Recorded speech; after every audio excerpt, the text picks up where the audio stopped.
Bu yerda oilangizga nechta avlod kiritganingizni ko'rasiz. Bu yerda esa jami necha kishi kiritilganini. Bu yerda oilangizda erkaklar ko'proqmi yoki ayollar ko'proqmi degan savolga javob topasiz. Bu yerda esa eng yoshi ulug' va eng jajji qarindoshingiz yoshlarini ko'rishingiz mumkin. Bu yerda oila a'zolarining nechtasi rasmsiz qolib ketganini ko'rasiz. Bu yerda nechtasini tug'ilgan kunlari noma'lumligini ko'rasiz. Bu rasm esa katta oilangizda nechtasini jufti haloli kiritilmay qolib ketganini ko'rsatadi.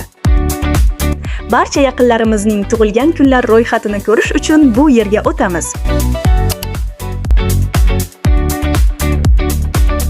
Yaqin orada tug'ilgan kuni bilan tabriklashingiz kerak bo'ladiganlarni ro'yxat tepasidan topasiz.